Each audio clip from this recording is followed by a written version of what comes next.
Well, here we are. It is Friday, November 17th, 2023. We're a week away from Thanksgiving. I hope you all have something planned. We have a gang we're going to be getting together with, and actually, we're going to somebody else's house this year for the first time in many years. And we're bringing the turkeys. We're cooking the turkeys. We're going to bring them in the coolers in our car. It'll be kind of fun, and kids will be there and stuff. I hope everybody brings along something good for everybody to share and all that. I'm sure they will. Any rate, a couple of things. As you know, we did a video yesterday on a part of one of my collections. Where I collect ivory and carvings and things, as many of you know, and I wanted to just share a few of the pieces of ivory that I own, and I hope you found it interesting.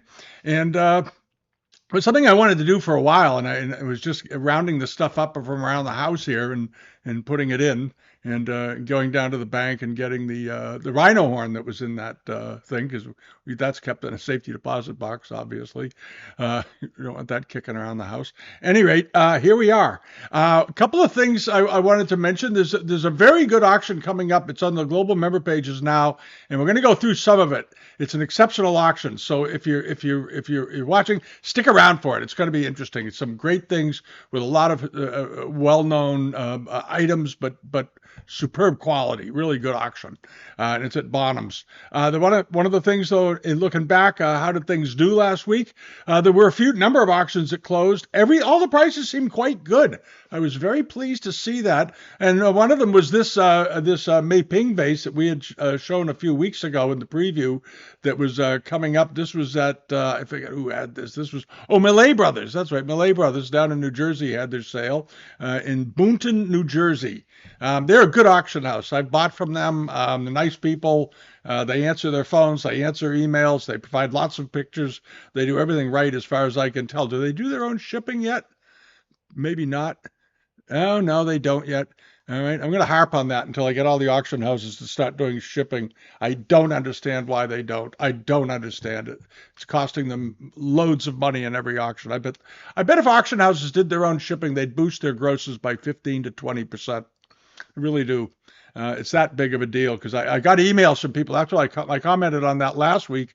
I got emails from 5 people saying I don't buy at auction houses unless they provide shipping. And one of the guys I know is he probably spends 6 figures a year at auctions, and he will not buy from an auction house that doesn't provide shipping. Or if he can't drive, if he drives to it, that's fine. But he said I just don't. He said I don't want the headache.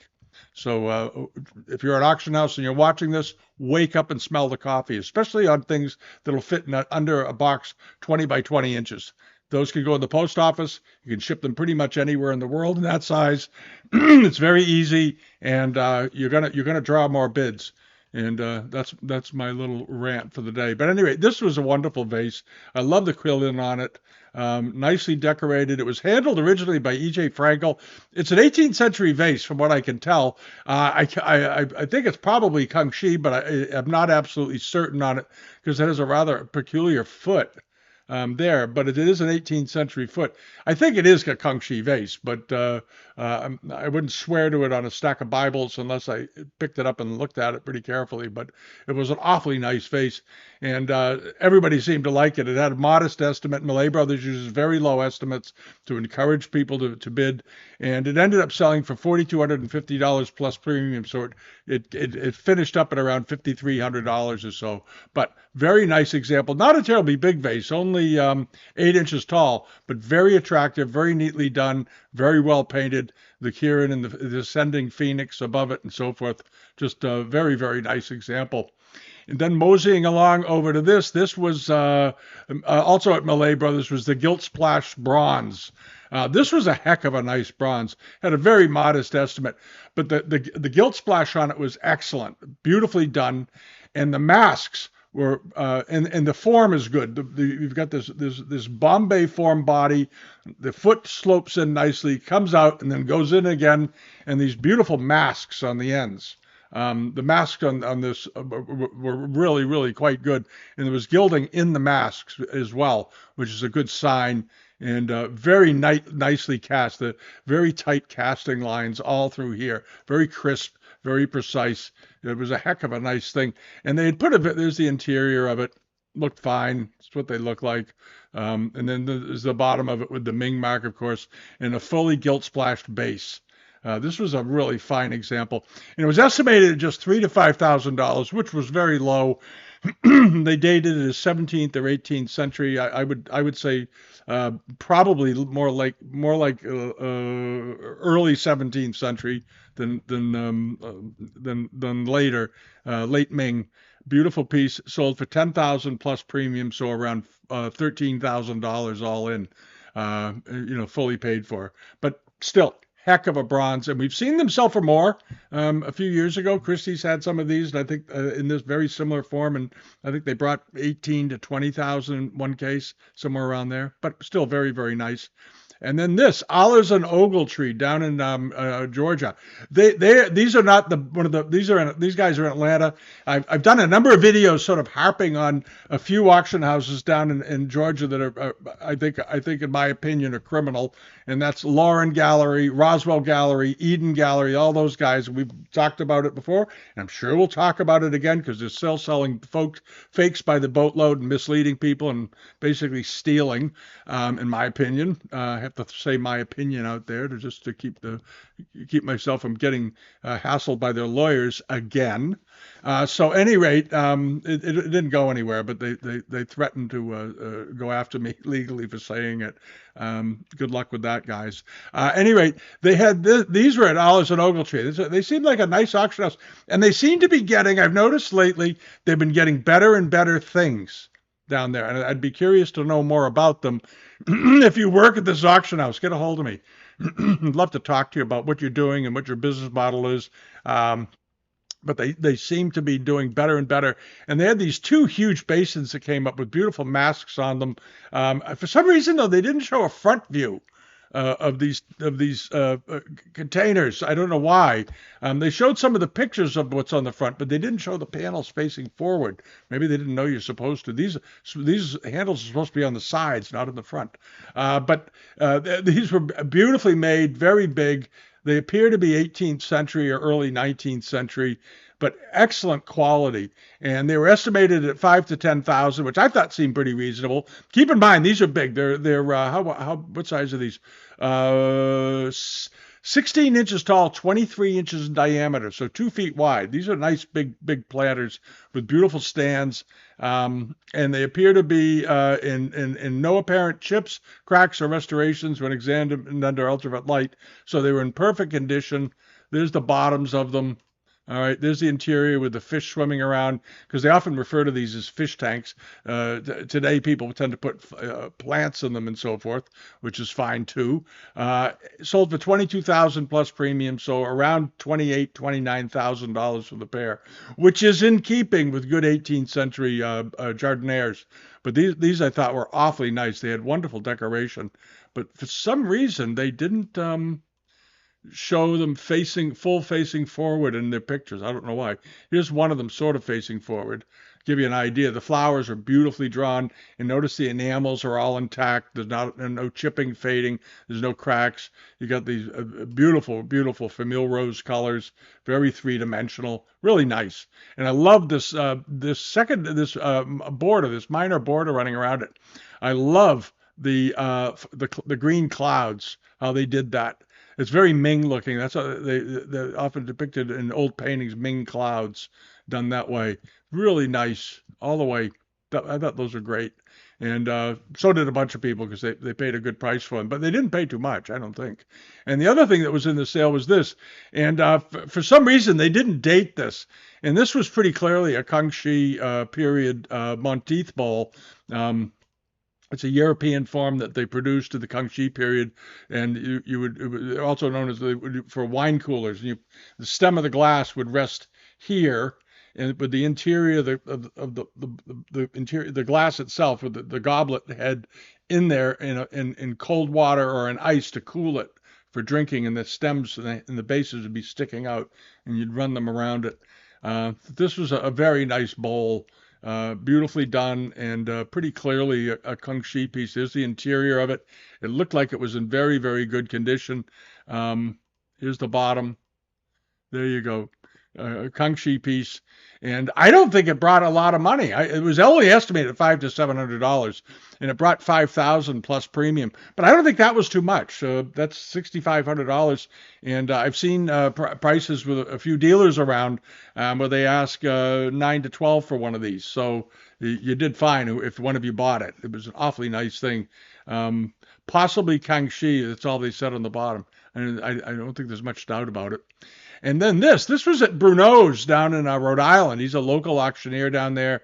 Nice guy. He sells stuff on eBay too.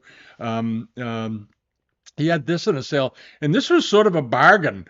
This is a very nice early 19th century camphor wood China trade a blanket chest. This is a big chest, like 30 or so inches, 35 or so inches long, but beautiful coloring in the wood. It needed a little oil. It needed to be cleaned up. I needed some scuffs to it, but these make fantastic coffee tables. I've had a number of them over the years, using them as coffee tables. You can put a sheet of glass on it, have cut for the top if you want, so it doesn't leave rings. But usually people don't bother. If it leaves a ring, it leaves a ring. But nicely made with these brass ends.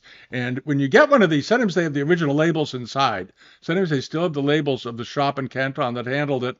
And if you open them, they still the scent of cedar wood, even after 200 years, the cedar oils are so strong you can still smell the cedar. Very exceptional. And if you can't smell it, wet it a little bit with a damp cloth and you'll smell it. Comes right back. It's beautiful to store wool sweaters in and that sort of thing. And you get a coffee table out of it. It went for just $250. And that is a lot less than they used to sell for. You don't see them turn up that often anymore. You do here and there in New England. There was a lot of them were brought in here. And then, of course, there were the leather bound ones, which also are great tables and chests to have around the house. And for a long time, these things were bringing very consistently $600 to $900, $1,000. A really, really, really good one might bring 12 or 1,300 and so forth. This one went for $250 plus premium. I think that was a fantastic buy. But you buy things like this, these China trade chests and so forth, and they're great to use as furniture around your house. And that's a heck of a lot better as a coffee table than most of the coffee tables you see out there today, which are pretty awful. All right. All right. Now, on to this. This is the sale that's coming up. And it's the Alan and Simone Hartman collection. And they're selling it at Bonhams. Now, this is just part one. There's a part two coming in March. And those of you that have been around for a while know who Alan Hartman was. He passed away in January 5th of this year. He passed away a number of months ago. He was one of the finest dealers in New York City for many, many years. His father was in the trade. He began collecting jades at a very, very young age. You may recall that around 15 or 20 years ago, Christie's did a hardbound two auctions of his jade collection. With beautiful hardbound, and these were some of the best jades you've ever seen, imperial jades in particular. He began collecting jades in the 1950s. He was an enormous fan of Asian art. That was his main focus, though he did collect, as you can see in this picture here, impressionist paintings. He collected all kinds of stuff, and he owned the famous gallery in New York, Rare Art. And Rare Art was Mecca for all kinds of great things. If you wanted the best of the best, you went to Rare Art, Dalver Brothers, or Didier. Those were the three big hitters in New York. And he had, I remember when Tiffany lamps were all the rage, Alan Hartman had like 50 of the best Tiffany lamps you ever saw hanging from the ceilings. Barbara Streisand bought from him and this kind of thing. Just great stuff. And all throughout his life, he and Simone were very active collectors in addition to being dealers. And they traveled together constantly and so forth. I met Alan a number of times because he used to come to our auctions. And he was a very nice man, and he had a nephew that lives in the Boston area who's also a dealer that was picking for him and go out. He had a good eye, and he would buy things in New England and send them down to New York. And they had a whole system going. And then Alan Hartman's gallery, if you're familiar with the Eldred's Asian sales.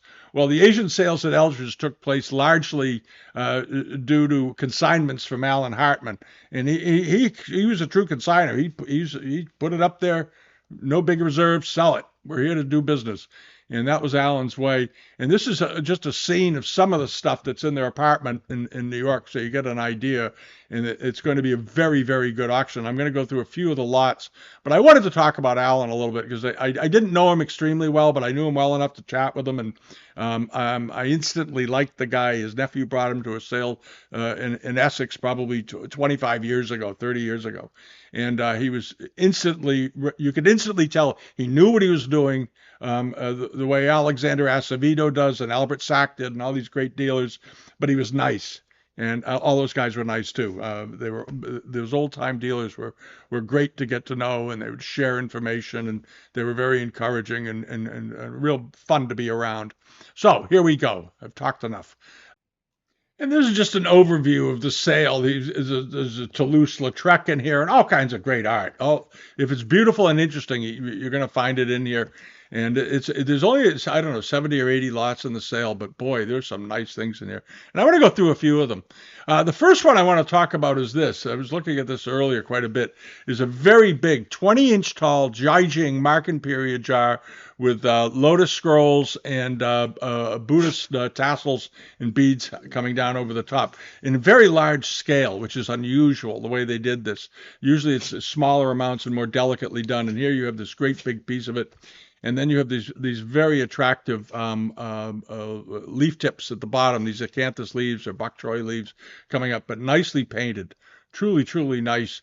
And this is just one of the pieces, and it is Marken period on the bottom right there. There it is, and it's got a big flat unglazed base, obviously surrounding the indented area with where the mark is placed on the over where it's glazed. And then this, because Alan was a giant jade collector. And this was one of the jades, and this was a very unusual and vase form jade, 18th century, probably Qinlong period. And if you pull it up, you don't realize it right away, but it's just completely decorated in very, very, very fine low relief carving, very gently carved. You have to pull it in to really get a look at it with these handles on the shoulder with characters in them and some archaistic work thrown in, and then these relief panels with the chimeras going up over them and so forth, and then swags, and then again acanthus leaves at the bottom, just like on the blue jar we looked at. There it is, and neatly finished. Notice that where you see the reflection, you can see how well polished this was, this beautiful foot rim on here. And this is not an enormous vase, obviously, it's jade, but it is 18th century, and it's carved on the inside too, sort of the way those parallel running lines that you often see on Mughal jades. So it's sort of a mixed techniques here. And it was 10 inches tall, and it's got a good estimate, $50,000 to $70,000, but it's been on loan to a number of museums because the Hartmans have given a lot of stuff to museums over the years. They gave a lot of stuff to the MFA in Boston, the Museum of Fine Arts. They gave stuff to the Met. They lent things to museums anytime they asked. And this was the last time this was on the market. Purchased at Laguna Beach, California in 1950. It had been Park Benet Galleries in 1956. And then it was in another collection and so forth. This one had been loaned to the Museum of Fine Arts around 20 years ago. There it is. And it's been published and all that. So it's got a big track record, estimated at $50,000 to $70,000. I suspect that'll do pretty well. And then you have these giant double-gored ormolu based gilt brown on lacquer stands, just spectacular. And these things are big. Let's see, how tall are they? 33 inches tall. Each vase is with the ormolu base is 30 inches rather. Excuse me. Very nice, done in the Kangxi manner. And these look awfully good. They're saying that they're 19th century. I suppose they are stylistically, but boy, these are beautiful, and they're huge, huge, huge, huge, 2.5 feet tall each. And there's actually a photograph of them, I think, in there they are. Here they are in this room. I don't know if you can see that, but they're in the Hartman living room on their gilt stands, but exceptionally big vases, truly, truly monsters. And here they are again with very, very nice color and so forth. They have good photography for these, and you can pop it in. Very Kangxi, and look, the red looks like 19th century red, but boy, they're absolutely beautiful, and they're huge. They're estimated at $50,000 to $70,000 with the ormolu mounts, and I'm gonna bet they get there because 19th century stuff lately has been doing pretty well if it's big and gutsy, and these are big and gutsy. There they are. All right, and they come with the lacquer stands too. I should point that out. These very nice gilt stands. The stands are spectacular. The stands are probably worth 10 or 15,000. Absolutely beautiful, and they're ormolu mounted on top of it.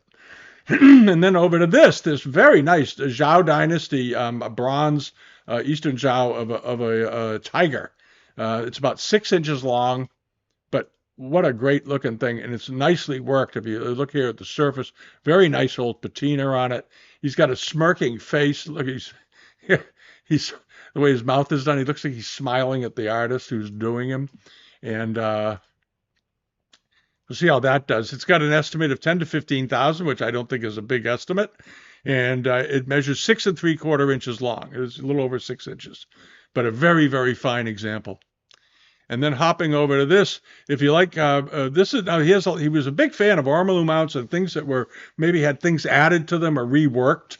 And cleverly so. And this is a very, very good Japanese Arita figure of a dog supporting an ormolu mounted clock, and with a Chinese porcelain finial on top of a couple of figures.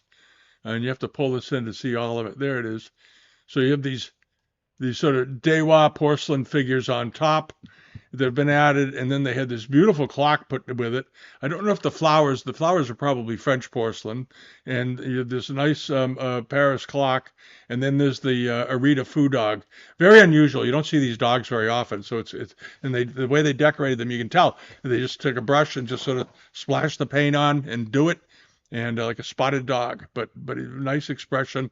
And then on this very elegant Rococo gilt bronze base, just a great looking thing.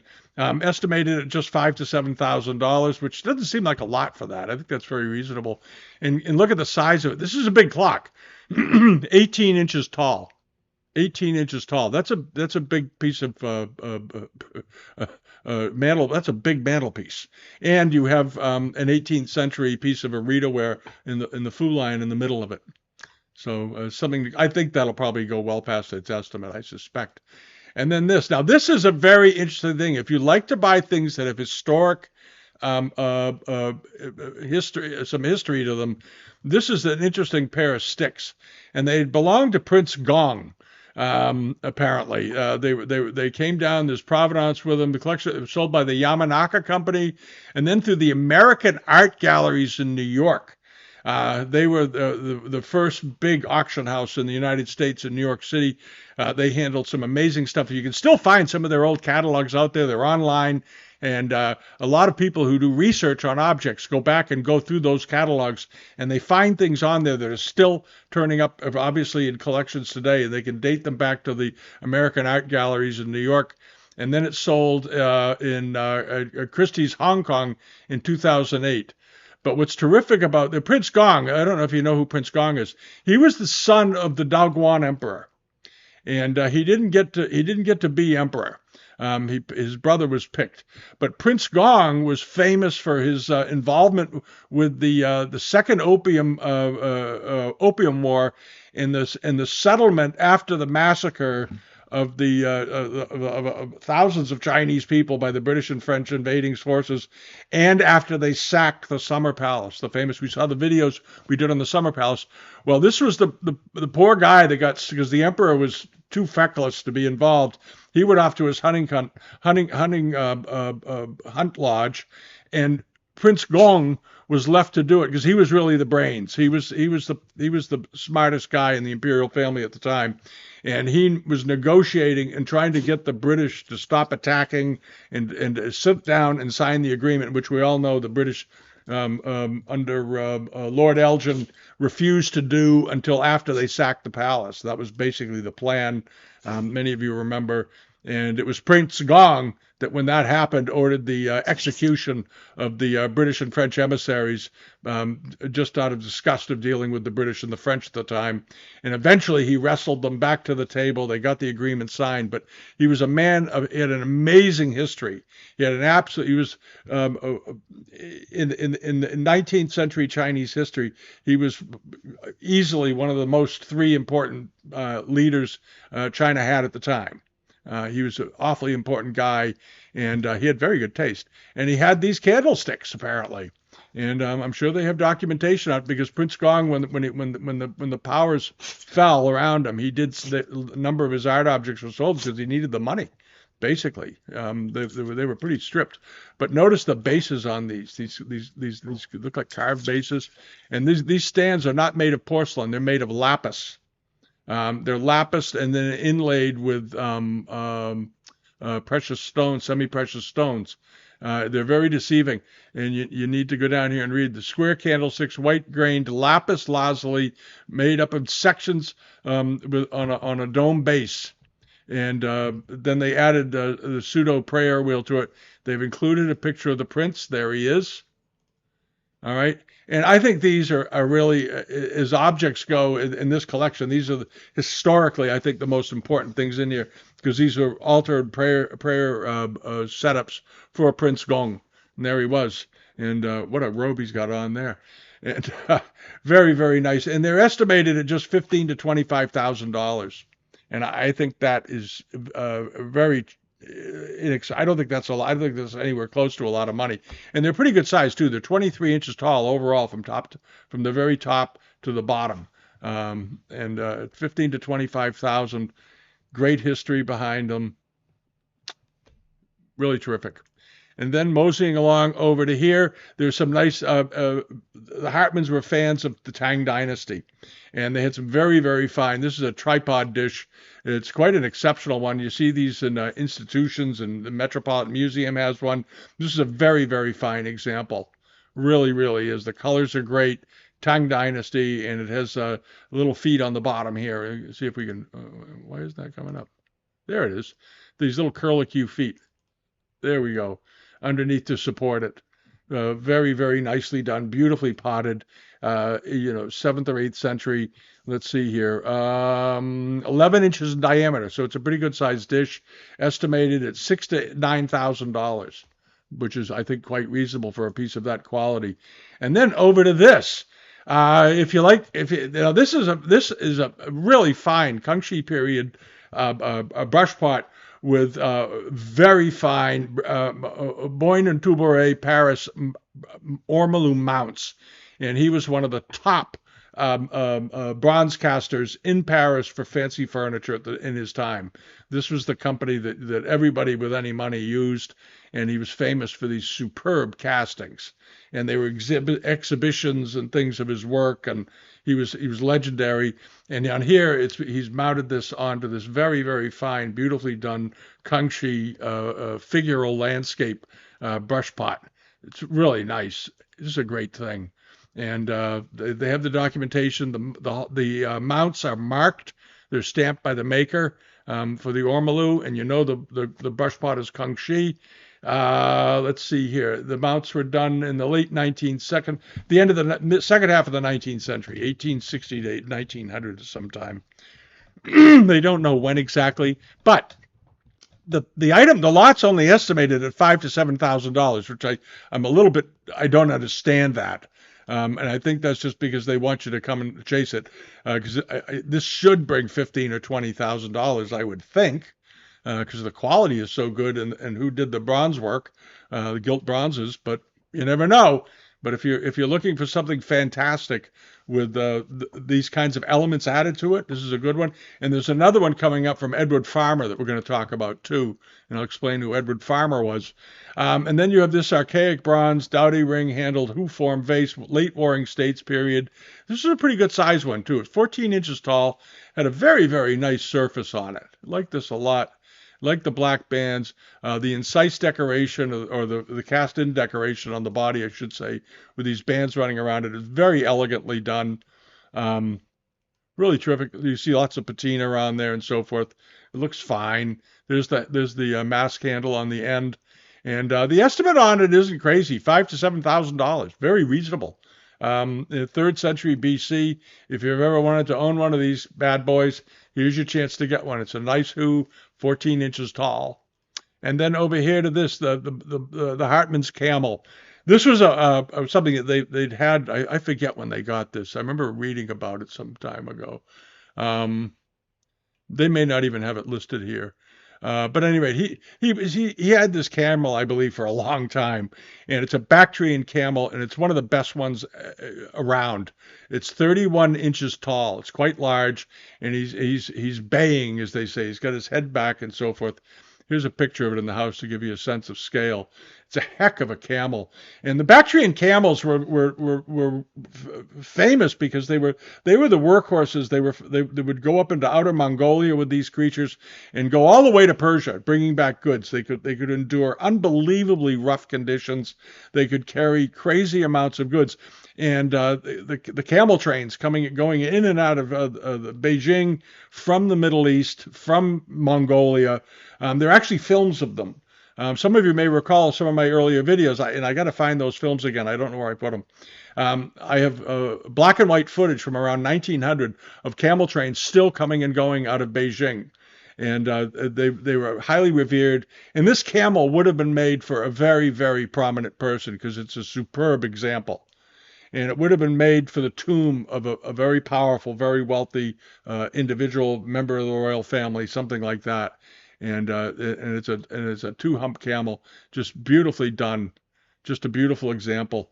And the estimate on it is $60,000 to $90,000, which doesn't seem at all out of line for what it is. Here's another shot of it, and the fantastic Senkai glazes, very deep, dark, rich colors.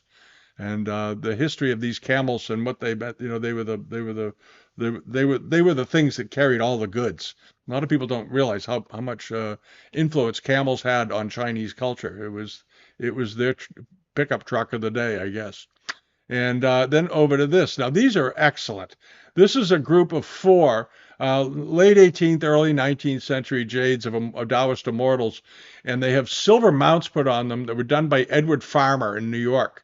And Edward Farmer had a studio, and he was sort of like Yamanaka, where they would take very fine examples like these jades, and then they would mount them with other things for new purposes. And Yamanaka did it with all kinds of pieces. They'd take ink pots and so forth and put jade tops on them. And Edward Farmer was known for doing these and making all kinds of desk sets, very, very fancy desk sets using Chinese elements into them. And he was in business back in the 1915, 1930, sometime around then. And here he got his hands on these outstanding four jades. These are really fine jades, and turning them into candlesticks.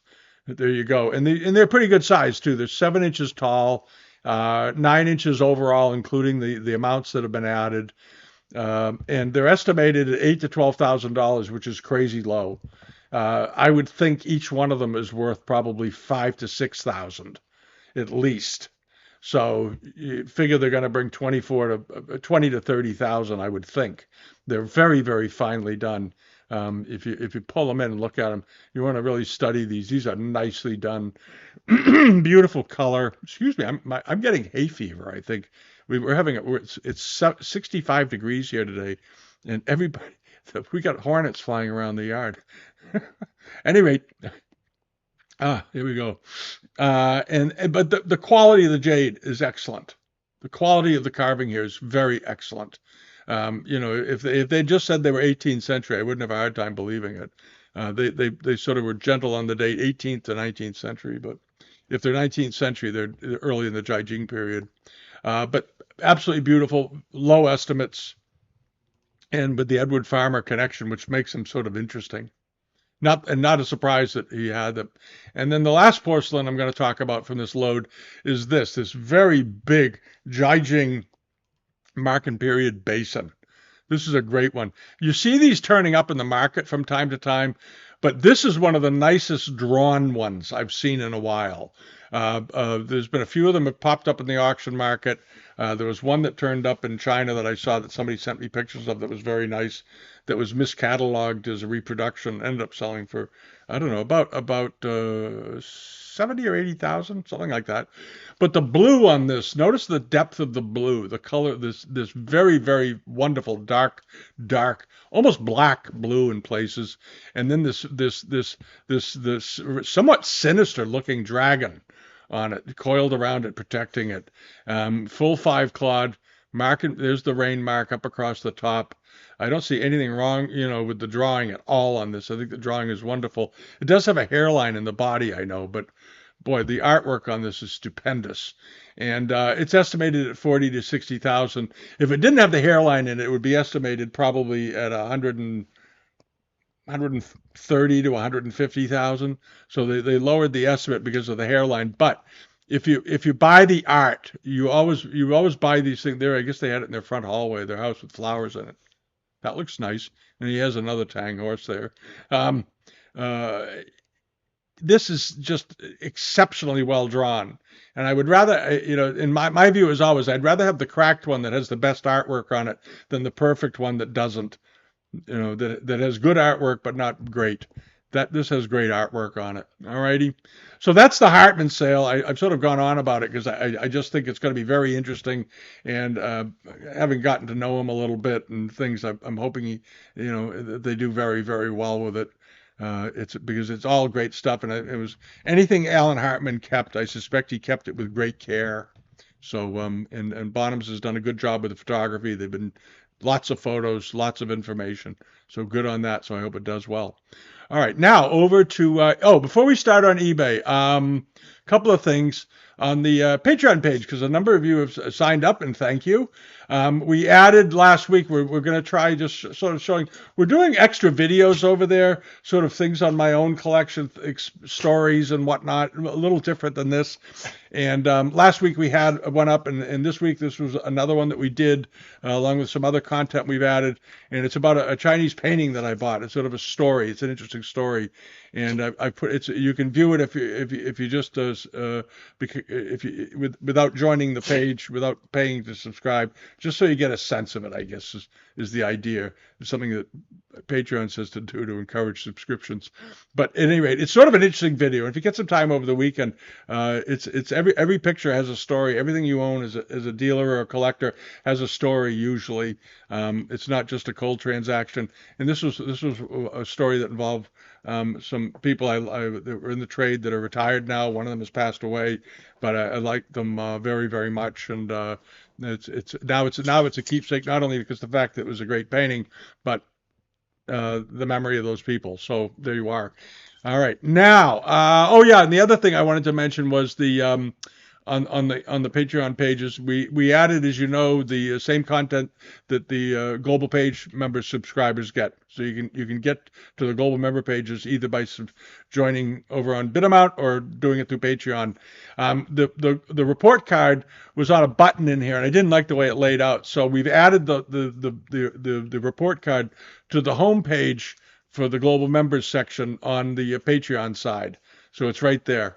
All right, and there are 477 auction houses in there, and somebody asked me, how do you find somebody in here? Well, there's a search bar up here. You can type the name in, and then you can also sort it by name of the auction, by the auction house. So you can sort that way, and then you can do it by their score, like the people that get A's and the people that get F's.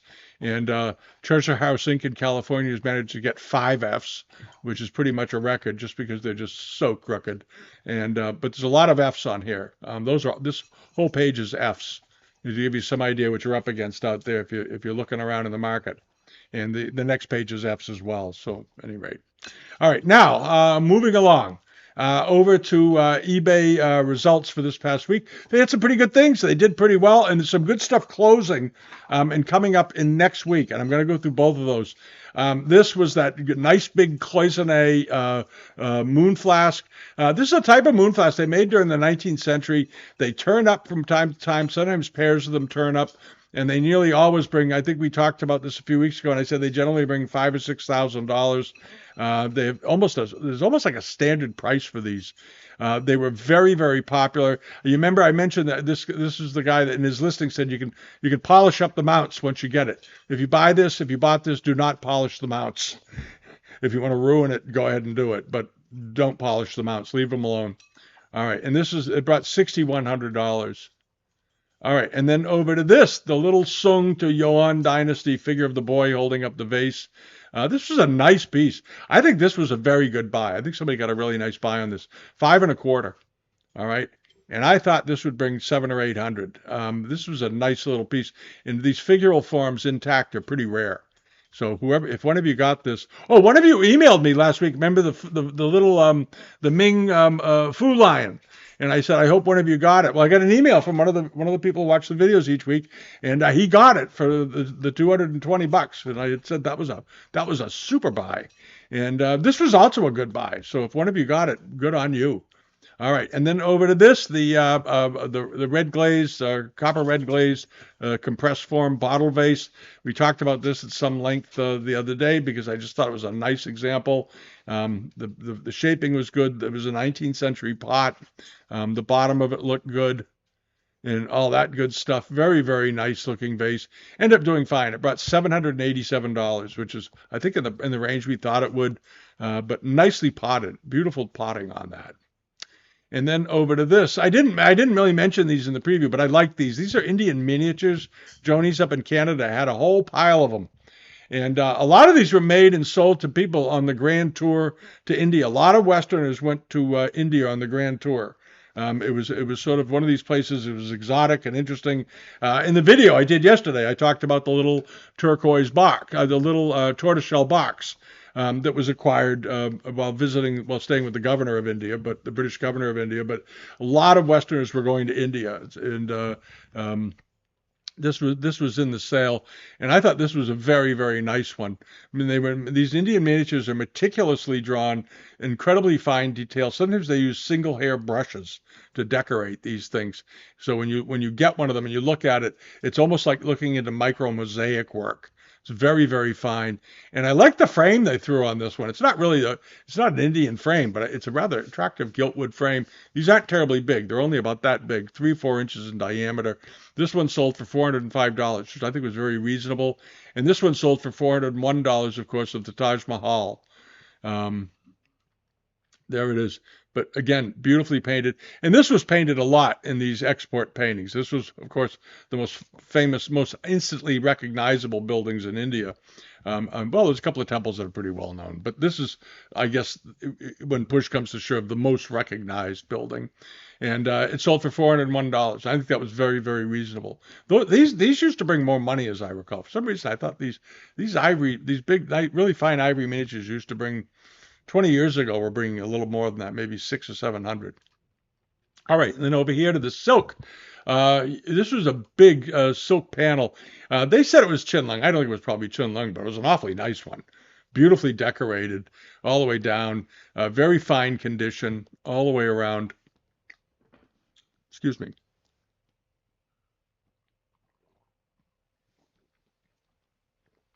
There we go. But very nice.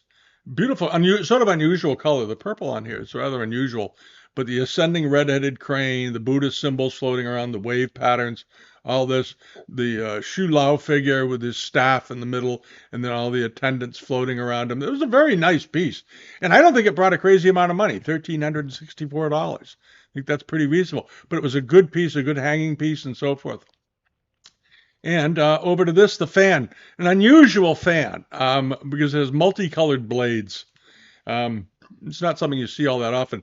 The figural scene and the interior scenes going around the outside are pretty standard. And sometimes when you get these, incidentally, if you examine the faces carefully, you'll see that they're made of ivory. These aren't. These are painted on paper. But occasionally you'll see these Chinese export fan paintings, and always check the heads to see if they have ivory faces. All right. It doesn't make them illegal to sell because it's a de minimis amount and it's perfectly legal under the federal law. But it makes them a little rarer. And if these had ivory faces with these multicolored blades, look at this one. This one looks like it's an aubergine, gold, red, and black. Very nice, but it sort of punctuates the work a bit, I think. And it ended up selling for $1,000. Had 52 bids. It was sold by a seller out in San Diego. He had other fans too, but I think this one was the one that brought the most.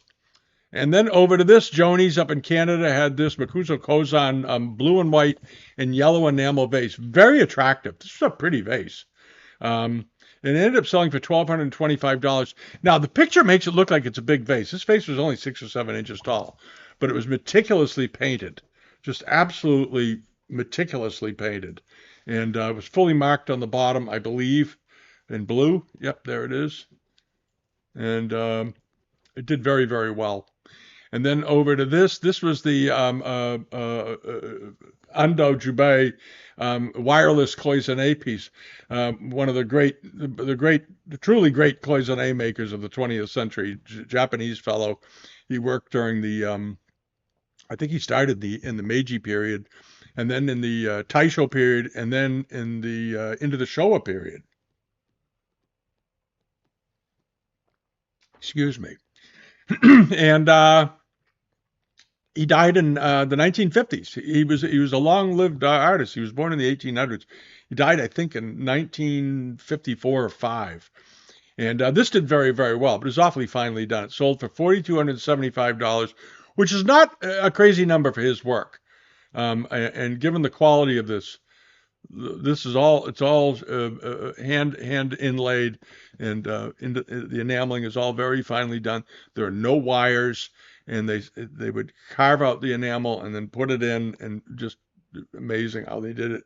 And notice how it fades off into the background as though the part of the fish is a little further underwater, so you can't see it quite so clearly. The same up here. And this shading effect was something he was famous for. And this blue is absolutely beautiful, very reminiscent of Junwares, the very fine Junwares of the Yuan dynasty. And the Japanese loved it as well. $4,275. And how big was this? This wasn't huge either. It was 10 inches or something. There's the bottom of it. There's the mark. Mm-mm-mm-mm. Uh, Koi fish. Where is it? Uh, yeah, 6 inches tall. There you go. 7 inches tall, including the same. Yeah, it wasn't big. They're never big, really. But it did very well. It brought $4,275. All right. And that was sort of it. There's other stuff on there that hasn't closed yet, so I'm not going to go into it. But I'm going to take a look at some of the things that will be coming up this week and remind you of a couple of things. Oh, wait a minute. I wanted to mention this. This was a great thing.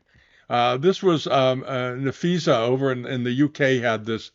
It's a very nice late Qing painted soapstone carving, a figural grouping of a man with his wife, a man kneeling beside his wife. Just a wonderful carving, sitting in a garden together. Absolutely great. And it only sold, somebody got a steal on this. I meant to put this in with the bargain of the week. It sold for $385. Absolutely wonderful. It had an added stand to it, but this is very good carving, and it was carved and then painted, which makes it quite interesting. Notice the red highlights and so forth. And there it is. And I think this was an absolute steal for $385. If any of you out there collect soapstone, this is one of the nicest soapstones I've seen in a while on here. Maybe some of you know something about it, why it didn't sell for more. Let me know. It didn't seem to be damaged. It seemed to be it has an old glue repair around the lady's neck, and that's it, which is not unusual. Half the time the heads have been knocked off these things. That's a very nice carving for $385. Love that. And then this little 18th century cup is coming up. This is closing this week. This will be on the newsletter page this week. Nice looking mug. I like it. It looks to be Yongchen period. They dated as Qianlong. I don't think it is. I think it's a little older than that, judging by some of these colors and the color of the cobalt. But either way, it's a very nice example. I like the foot on it too. It's only up to $60. And then this clobbered. Number of you have been writing in asking about clobberware lately. I guess it's becoming a thing again. And these were wares that were shipped from China and then redecorated by Dutch decorators in Europe. and this is they would add enamels and gilding and color to them. And this is sort of an interesting one because one of the things they did sometimes they would add all this gilding and stuff to the front of the plate and the enamels, but then on the back of it they'd add pseudo Chinese marks. All right, that was added in Europe, that seal on the back, and you notice it's just sort of scrambly gobbledygook lines that don't make any sense at all. But they would do that to make it look like a piece of Chinese domestic ware, basically, if they're even aware of why they were doing it. But there's the back of it. Very interesting dish, 18th century dish, and this is I don't know why, but this has one bid. It closes Sunday, and it's only at £9, £12. If you're a clapperware buyer, I don't know. Is there a reason? I don't understand this. Hold on a minute. Excellent condition with minor fritting. That's it. If you can't, this cannot go through for $12. That's crazy. It should bring 150 to 250 anyway. But if you're a clobberware buyer, buy this one because it's got that nifty mark on the back, and I think that makes it worth owning. They did it from time to time. It's not the only one I've ever seen like it, but it's a good example of it, and it's a nice looking plate. How big is the plate before I go on? 16 centimeters wide, so it's about 7 inches across. So it's a nice small one, but it's got a rain mark faked onto the back. I like that. This snuff bottle is on there this week. This is a nice one. It's a tapered snuff bottle with nice underglazed blue decoration on sort of a cafe ground with crackle. I like this a lot. I was kind of wondering why it didn't have any underglazed red added to it too. Sometimes they did that. But there's the top of it. There's the bottom of it. It's a 19th century pot, and in particular, I like the way the dragon, the way the length of the dragon goes up straight up one side. Very, very nice. It's up to $222. Expected to get to somewhere between probably $450 and $550, maybe a little more, maybe a little less, but somewhere around there. But if you're looking to add to your snuff bottle collection, this is a pretty nice example. Very sweet.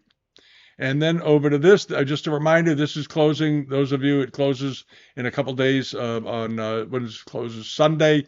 It's up to $3,400. We talked about it last week. It's a very nice dragon jar. It's good size. And the Nonia's Pernican Straits jar is closing. It's gone up $1,000 since we looked at it last week, and I suspect it's got a couple more thousand to go. But it's a big one. Remember, size matters. Let's see here. God, they always put this stuff at the bottom. 17 inches tall, so it is a big jar. It's a big jar with its original lid, which is very much an added bonus on many of these jars because the lids are often gone. Nobody knows where they are. They take them off to put something in them, and the jar goes into a closet, and before you know it, the closet gets emptied out and gets put somewhere else, and poof, there goes the lid. All right. And then this. Now, this reminded me of the ivory card cases we talked about in yesterday's video, and this is on eBay right now, and we all know that you're not supposed to sell ivory on eBay. Now, it's in the United States. It's being sold by a seller down in Virginia, and if you're interested in this, I'm going to warn you, it's going to get yanked before the end of the sale. eBay will yank this down in the last hour if they don't yank it down before, but it's the seller is Pigs to Pearls for You. That's a sort of insulting name. Pigs to Pearls for You is the seller, and you want to go in and save this guy as one of your favorite sellers. And if you're interested in this box, because it's got a 90% chance of getting pulled within the next couple of days, and then you can reach out to the guy and tell him you'd like to buy his card case because it's a good one. It should bring $400 or $500, and it's up to 168 right now with 5 bids. But there's always some goody two shoes that turns them into eBay for selling ivory, and eBay will trigger to have it removed in the last hour. It's very annoying. So if you like this case, you're going to have to make your own deal with the seller. All right. And as an aside, when this piece gets yanked, you won't be able to look them up anymore. So what you want to do is you want to go into the seller's other items, if he has any. He does. and bookmark one of his buy it nows, and then you'll be able to contact him. All right, because you won't be able to contact them once they yank that box down. Just a little trick of the trade. And then over to this. This is the last thing I'm going to mention, just because I think it's sort of a neat thing. This is and it's a buy it now, but it's only $69. I spotted this the other day. I don't know why. 19th century paper mache and gilt decorated lacquer tray, and it's a big tray. It's 19 inches in diameter. That's one of the biggest ones I've ever seen. And I don't know why it's only $69. There it is. Very nice bit of Chinese lacquer work. Very, very nice. All the way around. The back, the front of it. Beautifully done. I mean, Japanese lacquer work. Excuse me, not Chinese. It's Japanese. And, but huge, 19-inch. Oh, they've got it listed as Chinese. It's not. It's Japanese, but it's a beautiful example, and it's 19 inches, so you can put it on a wall. It's a great thing. $69.50. It's a good buy it now item. I don't talk about buy it now as much, but I think that's a pretty good one. All right. So that's it. All right. Sorry to go on so much, but there was a lot to talk about, and I wanted to cover the Hartman sale because I think it looks like interesting stuff. And he was a true collector, and he was a true dealer too. But what he collected, he collected it because he loved it. And nice things. All right. Have a great weekend. Have a great Thanksgiving. I'll be back after Thanksgiving. And we may get another video out next week. I'm not sure because we have a lot going on around here. But I hope you all have a really, really great Thanksgiving, and you have your friends and family over, and maybe watch a game or two if that's what you do. And enjoy the time. Enjoy the time, and have a ball. All right. Thanks so much for watching. See you next week. Bye-bye.